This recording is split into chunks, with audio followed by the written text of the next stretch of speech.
ที่นี่คือภูสอยดาวภูที่สูงเป็นอันดับต้นๆของประเทศเป็นหนึ่งในสถานที่ที่คนเดินป่าต้องมาพิชิตสักครั้งภูสอยดาวไม่ได้เดินยากอย่างที่คิดแต่แค่ยากกว่าที่คิดเท่านั้นเองแต่ลานสนด้านบนกับวิวระหว่างทางรวมถึงมิตรภาพที่ผมได้รับในการเดินทางครั้งนี้มันสวยงามแล้วก็คุ้มค่ามากจริงๆครับกับคลิปนี้ที่มีชื่อว่าภูสอยดาวครั้งหนึ่งในความทรงจำผมคิดอยู่นานว่าจะไปดีหรือไม่เนื่องจากว่าอาการป่วยที่ยังไม่ค่อยหายแต่เมื่อตัดสินใจได้แล้วก็เก็บกระเป๋าไปเลยครับผมจองไปกับทีมงาน Johnny with Girl ได้ที่สุดท้ายพอดีเราเดินทางโดยรถตู้ออกจากหมอชิดเวลา2 ทุ่มแล้วก็มาแวะซื้อของกันที่ตลาดสดเทศบาลตำบลป่าแดงประมาณตี 3ครับผมซื้อเป็นข้าวเหนียวหมูปิ้งราคาไม่แพงเลยครับไม้ละ5 บาทเองเพื่อที่จะเอาไว้เป็นอาหารเช้ากินที่อุทยานก่อนที่จะเดินขึ้นไปด้านบนครับเรามาถึงที่อุทยานแห่งชาติภูสอยดาวเวลาประมาณตี 5 ครึ่งมาถึงเราก็จัดของเตรียมกระเป๋าอาบน้ำได้เลยครับที่นี่ห้องน้ำสะอาดมากๆและใครที่จะจองลูกหาบนะครับกิโลละ30 บาทก็สามารถจองได้ที่นี่เลยเช่นกันระหว่างนั้นผมก็ได้พบกับผู้ร่วมเดินทางท่านหนึ่งแกเป็นคุณยายอายุ78 ปีครับเดินทางมาจากกรุงเทพเช่นกันแม่ก็ออกกำลังกายอยู่นะแม่ออกกำลังกายแม่ก็ไปเดินสวนหลวงทุกวันอยู่ตรงนั้นเขาเลยเดินบ้างวิ่งบ้างเหยาะๆเป็นคนแยะๆไปกรุงเทพเลยครับใช่ไม่ใช่ถ้าเราอยู่เฉยๆอ่ะเราจะเป็นภาระลูกหลานนะโรคภัยไข้เจ็บก็มาเบียดเบียนถูกไหมวันที่เราจะให้ลูกเราดูแลเราอ่ะมันควรจะสั้นนิดเดียวเพราะว่าเราก็อายุเยอะแล้วถูกไหมแต่ตอนที่เราอยู่เนี่ยเราต้องทำตัวให้ไม่เป็นภาระเขาทำอะไรได้ทำช่วยอะไรได้ช่วยระหว่างที่นั่งกินหมูปิ้งผมก็ได้นั่งคุยกับคุณยายไปอีกสักพักใหญ่แกมีความคิดที่ดีมากๆเลยครับดูเหมือนว่าอายุจะไม่ใช่ปัญหาในการเดินป่าสำหรับท่านเลยครับ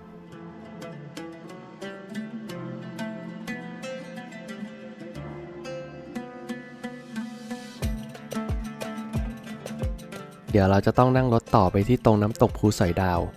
ซึ่งจะเป็นจุดเริ่มต้นในการเดินขึ้นไปครับอันนั้นจ้า1 2 3ดูความโอเคครับฝั่งนี้สวยยอดไม่สุดยอดแล้วเปลี่ยนท่าเลยเพอร์เฟกต์ที่สุดแล้ว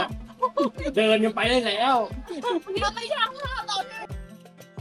ก่อนจะเดินขึ้นไปด้านบนก็ได้ถ่ายรูปร่วมกันก่อน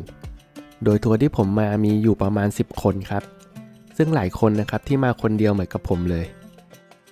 ใครที่อยากมาเที่ยวแต่มาคนเดียวนะครับไม่ต้องกลัวเลยจองมากับทัวร์แบบผมก็ได้แล้วคุณจะได้เพื่อนกลับไปมากมายแน่นอนครับ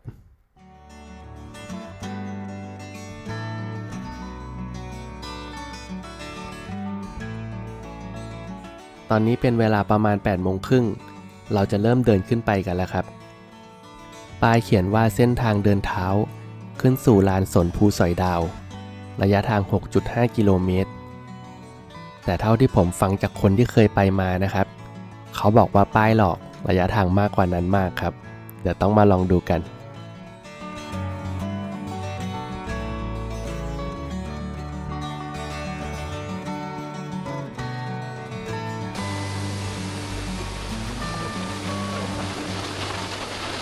ตรงนี้พอเราขึ้นจากน้ำตกภูสอยดาวตรงนี้เป็นสะพานเหล็กนะครับค่อนข้างชันมากต้องค่อยๆเดินเพราะว่าเมื่อคืนฝนตกมาด้วยพื้นก็จะลื่นๆหน่อย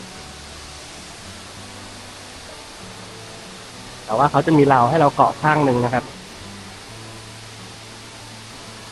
บรรยากาศดีเลยวันนี้แดดไม่ร้อนมากแต่ดูจาก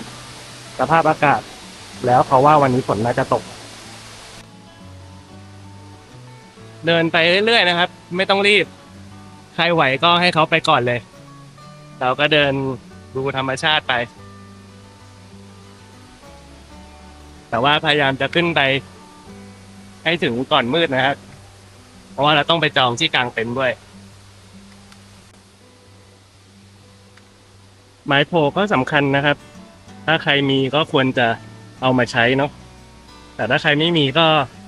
ลองเช่าดูครับเขาน่าจะมีให้เช่าอยู่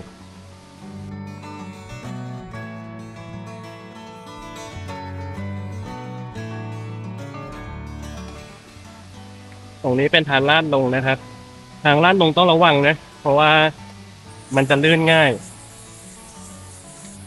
รองเท้าก็ช่วยได้นะครับที่มี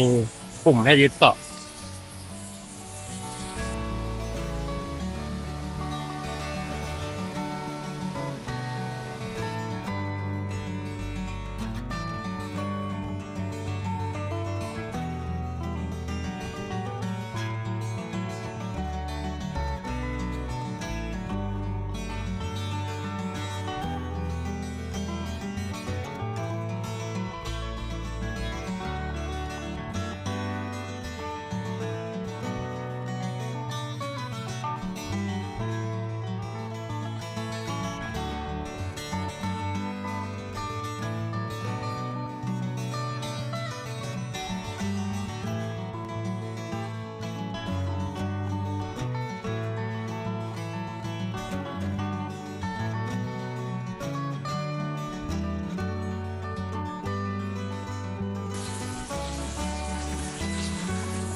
ตรงนี้ก็เป็นบันไดอีกแล้วนะครับ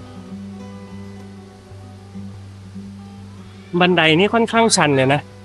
แต่ที่ฟังมาเขาบอกว่าที่ชันที่สุดเนินมอเลยนะแต่นี่เนินแรกผมยังไปไม่ถึงเลยนะก็คิดว่าน่าจะชันแล้วนะครับเนี่ยเดินต่อมาเรื่อยๆอันนี้เป็นทางเนินดินนะครับแต่มันจะเป็นเนินดินที่ค่อนข้างชันนิดนึงแล้วก็สลับกับโขดหินต้องเดินระวังหน่อยนะครับเพราะว่าถ้าถลายลงไปข้างล่างเป็นน้ำตกตามทางมันก็จะมีสิ่งกีดขวางเล็กๆน้อยๆครับอย่างเช่นตอไม้ตรงนี้แล้วก็มีต้นไม้ล้มบ้างมันเป็นธรรมชาตินะครับซึ่งเป็นเรื่องปกติมากที่เรามาเดินป่าต้องเจอแบบนี้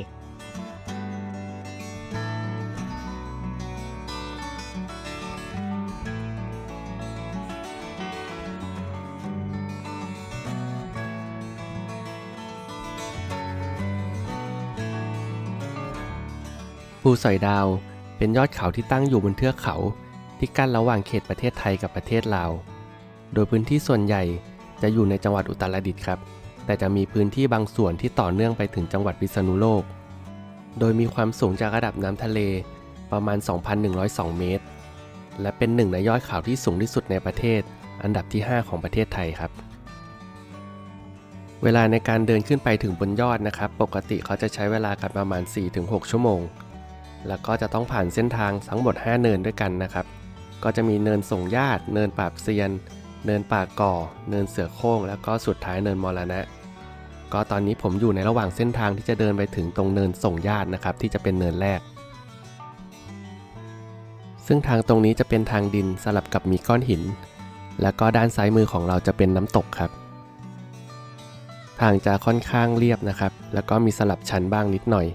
แต่ว่าสามารถเดินได้เรื่อยๆครับตรงนี้ไม่เหนื่อยมากเดินมาสักพักผมก็มาถึงที่เนินแรกแล้วครับเนินแรกมีชื่อว่าเนินส่งญาติ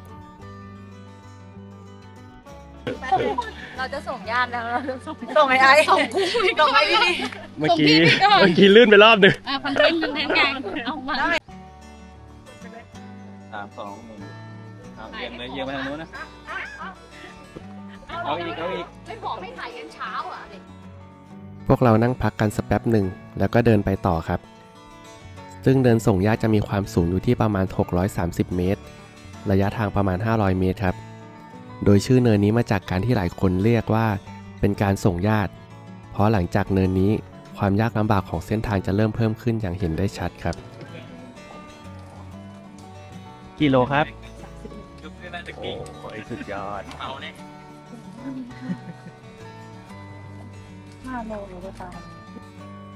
อีกหนึ่งมารยาทในการเดินป่าถ้าเราเดินมาเจอกับลูกหาบควรจะเปิดทางให้ลูกหาบเดินไปก่อนเลยครับเรียกได้ว่านี่คือผู้เชี่ยวชาญในการเดินป่าเลยเขาจะรู้ว่าควรจะเดินเส้นทางไหนเหยียบตรงไหนแล้วจะไม่ลื่นไม่ล้มนะครับเราก็เดินตามเขาไปเลยจะทำให้การเดินง่ายขึ้นครับ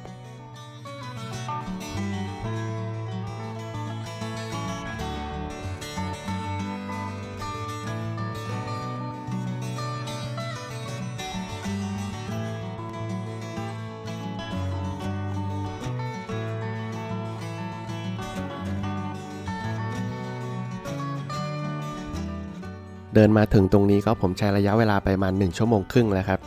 แล้วก็ทางตรงนี้จะเริ่มชันมากขึ้นเรื่อยๆแล้วเราก็เจอบันไดอีกแล้วครับผมว่าทางชันดีกว่าเจอบันไดนะเพราะว่าบันไดนี่ก้าวยากมากบันไดเขาจะเล็กนะครับแล้วก็ถ้าฝนตกเนี่ยบันไดจะลื่นมากๆเลยต้องเดินระวังหน่อยและพูดยังไม่ทันขาดคำฝนก็ตกลงมาจริงๆครับ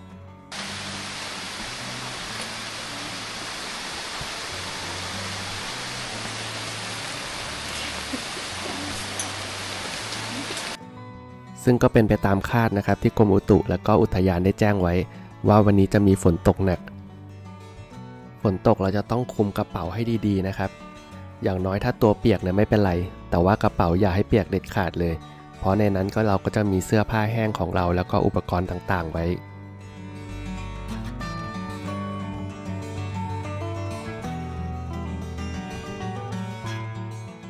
เดินต่อมาอีกสักพักผมก็มาถึงเนินที่2แล้วครับเนินนี้ชื่อว่าเนินปราบเซียนความสูงอยู่ที่ประมาณ700 เมตรด้วยกันซึ่งก็มีบางคนที่บอกว่าเนินปราบเซียนเนี่ยเป็นเนินที่ชันมากไม่แพ้กับเนินมรณะเลยครับก็เดี๋ยวต้องลองมาดูกัน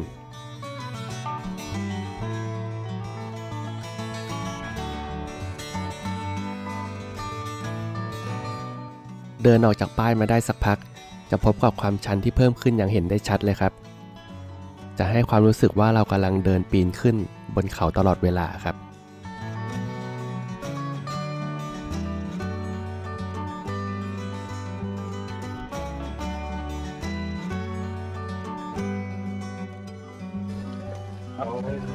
เราเดินมากี่ชั่วโมงเนี่ยชั่วโมงกว่า นี่ไปเดินบริเวณตอนคืนมาแล้วเดินแบบตุ้มๆเลยอ่ะตุ้มถึงแคมป์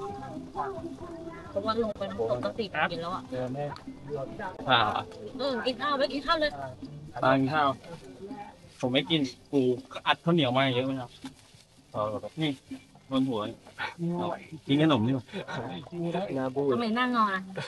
หน้างอเป็นประตูเลยมึง อารมณ์ไม่ดี หน้างอคอหักอร่อยไหม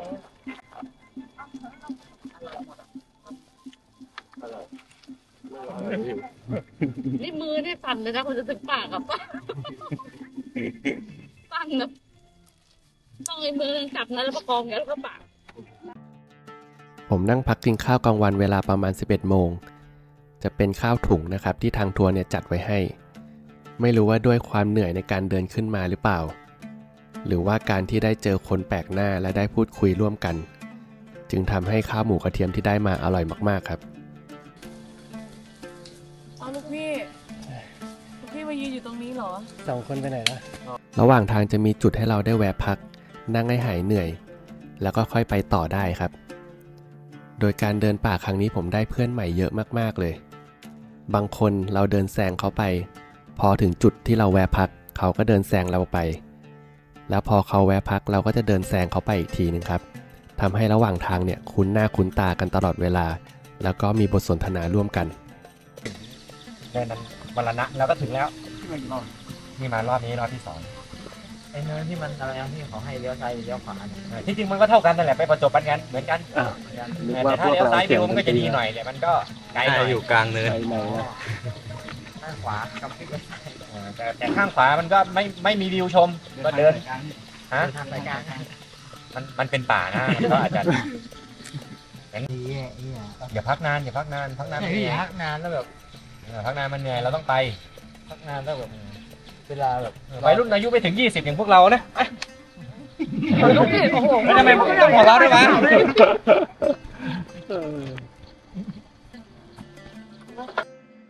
บางครั้งเสียงหัวเราะของผู้ร่วมชะตากรรมไม่ได้ทำให้หายเหนื่อยหรอกครับแต่มันทำให้การเดินทางครั้งนี้มันสนุกขึ้นเดินต่อมาสักพักผมก็มาถึงเนินที่3ชื่อว่าเนินป่าก่อเดินนี้จะเดินง่ายนะครับจะเป็นทางลาดซะส่วนใหญ่แล้วก็เราจะเริ่มเห็นวิวที่จะเห็นภูเขาไกลๆแล้วที่มาของชื่อเนินนี้ก็เนื่องจากว่าจะมีต้นก่อนะครับอยู่จำนวนมากเลยที่ป่านี้ถึงทางจะไม่ชันมากแต่เนินนี้ระยะทางค่อนข้างไกลครับเดินมาสักพักใหญ่ผมก็มาถึงเนินที่4แล้วครับเนินนี้มีชื่อว่าเนินเสือโคร่งตอนนี้ก็เป็นเวลาประมาณบ่ายโมงครึ่งแล้วครับ ไม่รู้ว่าจะขึ้นไปถึงด้านบนกี่โมงกันที่มาของชื่อเนินนี้ก็คือมาจากเรื่องความสวยงามของดอกเสือโคร่งนะครับที่จะบานในช่วงฤดูหนาวจะเป็นดอกสีชมพูแต่ว่าตอนนี้ผมไม่เห็นสักดอกเลยครับเนินนี้จะมีจุดให้แวะถ่ายรูปอยู่นะครับก็ตรงนี้จะเป็นจุดที่ถ่ายรูปแล้วสวยมากๆจะเห็นวิวภูเขาทั้งหมดเลยครับอย่างเท่แล้วเต้ถ่ายได้ยังไงหันหลังไปเอาอีกไปอีกหันไปเลยหันไปฝั่งนู้นนั่งโดนพออย่าโดนหันนะไม่ได้เดินลงไปนะ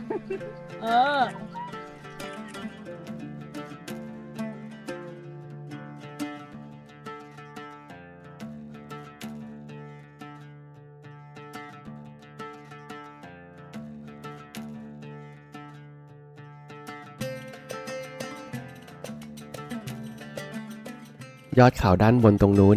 จะเป็นจุดหมายปลายทางที่เราจะไปกันครับก็ถ้าเราเดินมาถึงตรงนี้แสดงว่าเราเข้าใกล้เนินสุดท้ายแล้วครับเนินสุดท้ายนี้มีชื่อว่าเนินมรณะว่ากันว่าเนินนี้โหดที่สุดก่อนจะไปก็ขอถ่ายรูปไว้หน่อยครับ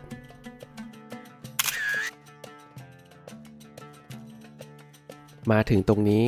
เราจะอยู่ที่ความสูงประมาณ 1,400 เมตรครับโดยเนินมรณะมีระยะทางประมาณ700 เมตรแต่ว่าความชันเนี่ยมีความชันมากครับที่มาของชื่อเนินก็คงไม่ต้องบรรยายกันมากครับเดาว่าน่าจะมาจากความชันของเนินเนี่ยแหละครับทำให้คนมาตั้งชื่อนี้ว่าเนินมรณะแต่ก็มีบางคนที่บอกไว้ว่าเนินมรณะไม่ได้ชันที่สุดนะครับแต่ด้วยความเหนื่อยที่เราเดินมาตั้งแต่ต้นนะครับจนมาถึงเนินนี้ทำให้ร่างกายเนี่ยเกิดความล้าแล้วก็เนินนี้ค่อนข้างชันจึงทำให้เนินเนี้ยยากที่สุดครับเดินมาได้สักพักแล้วก็เป็นอย่างที่คิดครับฝนตกลงมาอีกแล้ว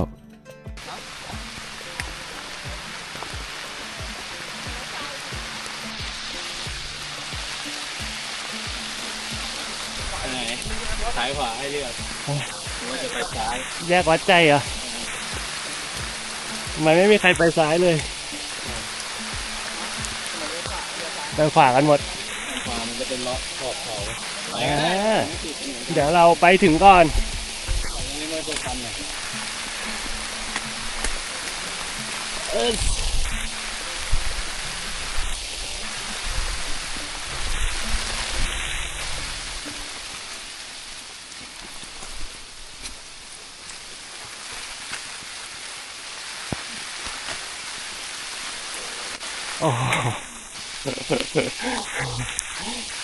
ขวาเป็นยังไงเนี่ย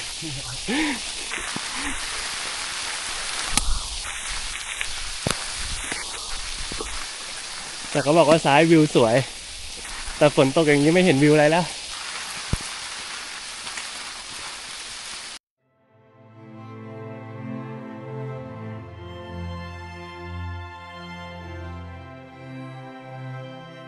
พอผ่านความชันขึ้นมาได้ตรงนี้จะเป็นทางลาดแล้วครับจะเป็นเส้นทางไปสู่ลานสนด้านบน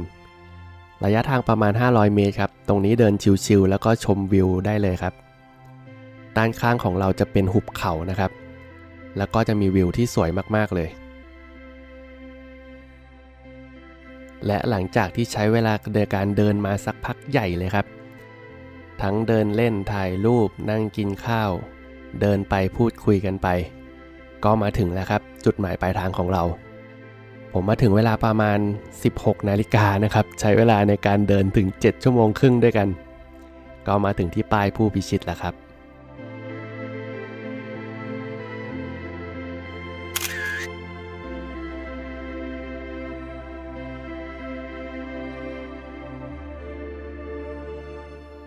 หลังจากนี้เราจะต้องเดินต่อไปอีกหน่อยนะครับจนไปถึงตรงลานกลางเต็นท์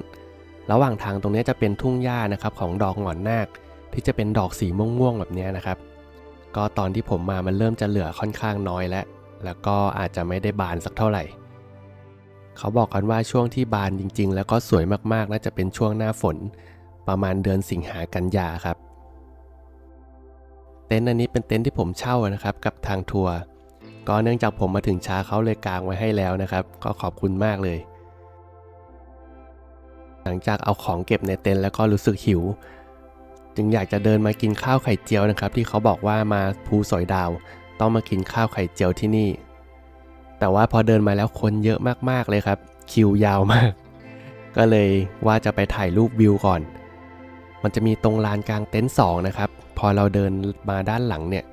มันจะเป็นวิวที่เขาถ่ายกันสวยมากๆที่จะเห็นภูเขาด้านหลังแล้วก็จะมีหมอกอยู่ด้านบนครับตรงนี้สวยมากจริงๆครับตรงนี้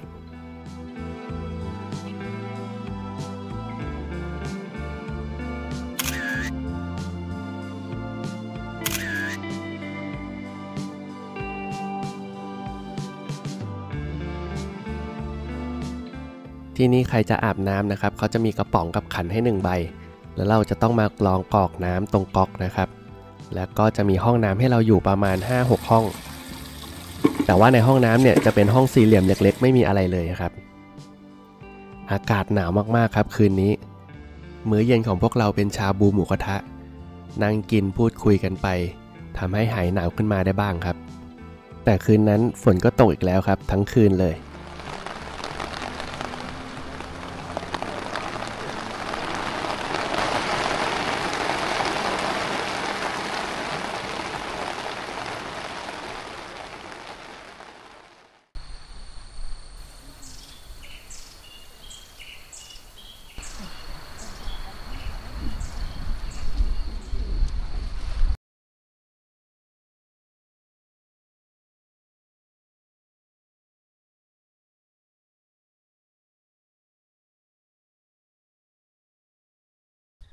ตอนนี้เป็นเวลาประมาณ6 โมงเช้านะครับก็มาเดินดูพระอาทิตย์แต่ว่าน่าจะไม่เห็นนะเพราะว่าฟ้าปิดมากเลยเมื่อคืนทั้งฝนตกแล้วก็ลมแรงผมนึกว่าเต็นท์ผมจะปลิวซะแล้ว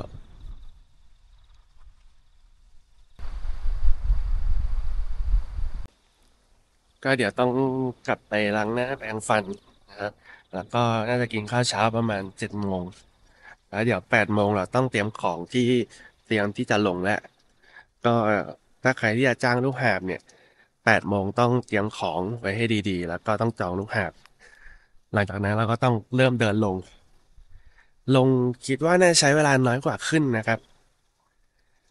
ผมคิดว่าผมน่าจะใช้เวลาประมาณ 3-4 ชั่วโมงได้ก็เดี๋ยวต้องลองดูที่นี่ในการใช้ห้องน้ำจะต้องมีขันกับกระป๋องนะครับอย่างละใบแล้วก็ไปกรองน้ำตรงก๊อกหน้าห้องน้ำแล้วก็ใครจะทำอะไรก็เข้าไปทำในห้องน้ำซึ่งห้องน้ำที่นี่เป็นแค่สี่เหลี่ยมเล็กๆนะครับในห้องน้ำไม่มีอะไรเลย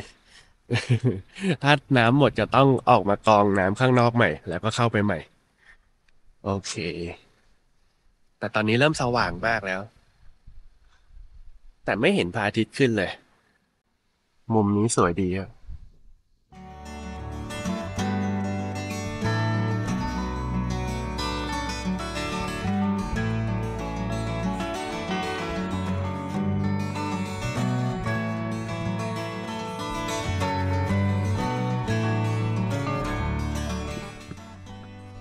ก็อันนี้ผมปีนขึ้นมาตรงด้านบนนะครับ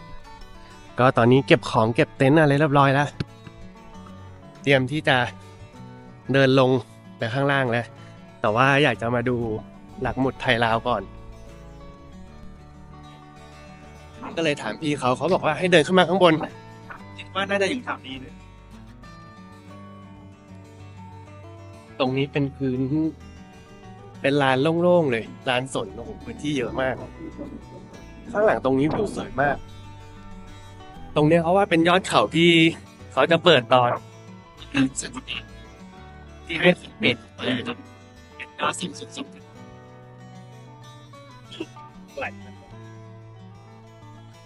สวยจริงๆโอเคเดินมาจนสุดนะครับก็จะเจอแล้วตรงนี้เป็นจุดที่พระอาทิตย์จะขึ้นด้วยแต่ว่าเมื่อเช้าผมมาเดินดูแล้วไม่เจออะไรเลยมีแต่หมอกแล้วก็ฝนตก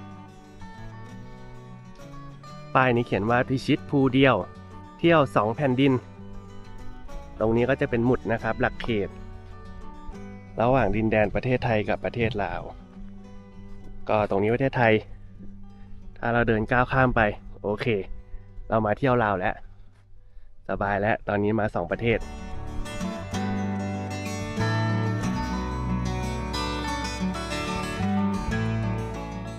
ตอนนี้ก็ถึงเวลาที่จะต้องเดินลงแล้วครับเสียดายอยู่เหมือนกันที่วันนี้ตั้งใจมาจะดูพระอาทิตย์ขึ้นกับพระอาทิตย์ตกไม่เห็นทั้ง2อย่างเลยนะครับรวมถึงเมื่อคืนว่าจะไปถ่ายรูปดูดาวนะครับก็ฟ้าปิดฝนตกทั้งคืนเลยแต่ก็ไม่เป็นไรครับนี่แหละคือธรรมชาติเราไม่สามารถคาดเดาได้ก่อนลงก็ถ่ายรูปกันอีกสักรอบครับ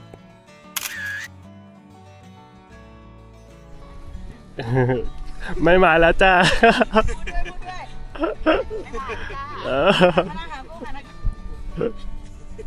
ครั้งเดียวน่าพอ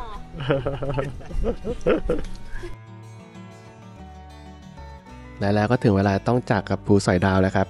ก็เราเดินลงเวลาประมาณ 8:30 นะครับบรรยากาศข้างบนกำลังดีเลย